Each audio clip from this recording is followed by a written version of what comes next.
Stories don't define you. How you tell them will. Hi, I'm Sarah Elkins, your host and chief story maker of Elkins Consulting. When we share stories, whether in our personal or business lives, how we share them makes a difference in how we remember them and in how we're perceived by the people we're sharing them with. When you're listening to this podcast, I encourage you to listen and consider your own related stories. To listen and think about which stories in your life might have impacted you in a similar way. And think about how you share those stories and the messages they carry for you and for the people who are hearing them. I stood at the summit of my mountain, Mount Helena in Helena, Montana, breathing hard after the fast climb I took, trying to keep up with the dog.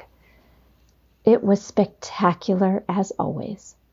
No matter how many times I get up there, probably nearly 100 times in the 20 years we've lived here, it always takes my breath away, literally and figuratively. Gazing to the southwest, there are no buildings, just huge, snow-covered mountains and forest as far as I can see. To the north is our town's guardian, the sleeping giant, another mountain I had an opportunity to climb a few years ago.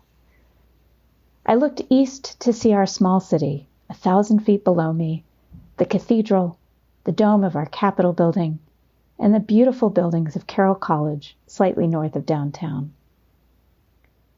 This would be my last hike on the mountain for at least a month, and as my dog panted and slobbered by my legs, I felt it. Grief. I would leave my mountain and my dog for an entire month. Maybe this was a mistake. I sat down on a rock and tried to meditate, to just be still for a few minutes, to let the thoughts flow and clear.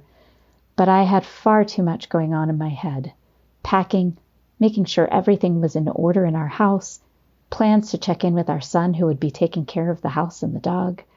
Far too much clutter in my head.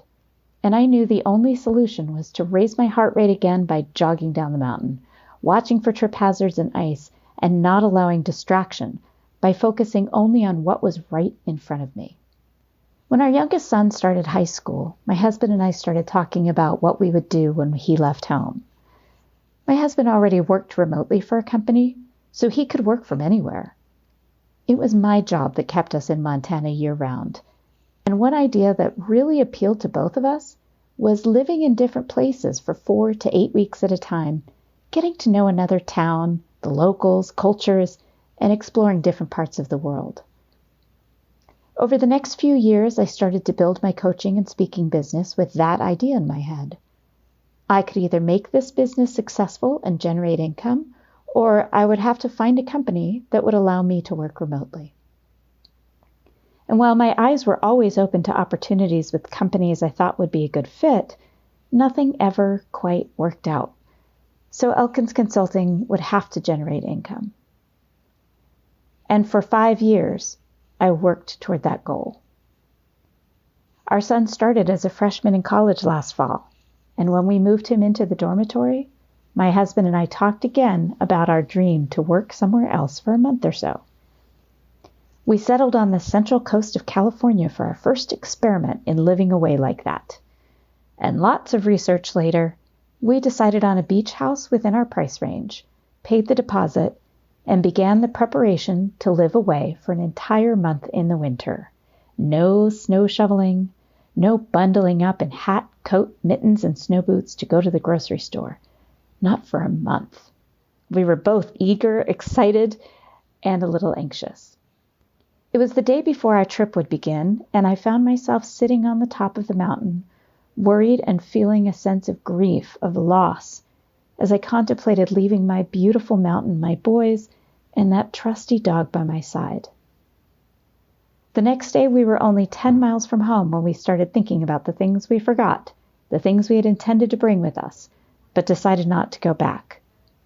And the next evening we were checking into our home away from home, late at night in the dark.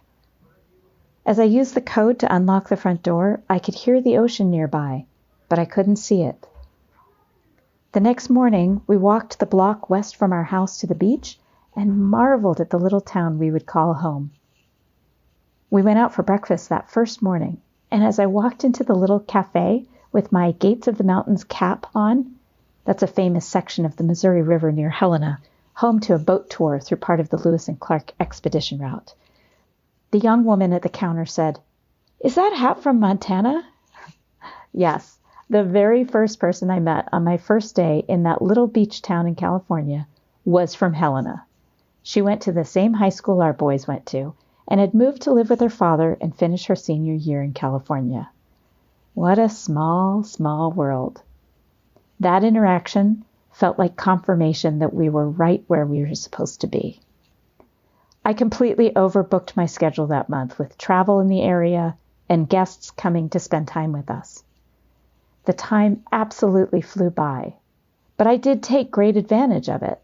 I walked on the beach almost every day, took off my shoes and waded up to mid-shins in the ocean, picked up beach glass, collected shells and whole sand dollars, and almost every evening my husband and I would walk to the pier to watch the sunset.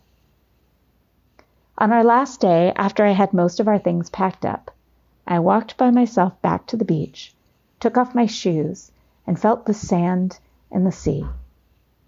Standing there watching the waves, breathing that briny scent of the ocean, and watching the birds poke in the sand looking for food, it happened again. That moment of grief, of loss, as I contemplated leaving that beautiful place.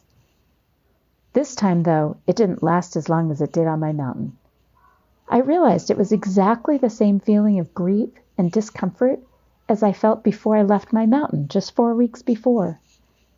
Smiling to myself, I took in my surroundings, deeply grateful for both the ocean and the mountains, and filled with the kind of comfort and peace you can only find when you embrace the temporary nature of life and make a conscious choice to live in grace and gratitude.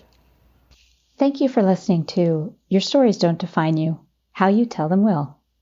If you're planning an event or company retreat and want to bring in a memorable, entertaining, and highly practical speaker as your keynote speaker or workshop facilitator, please visit us at elkinsconsulting.com to learn how we can help and provide a memorable keynote or breakout session.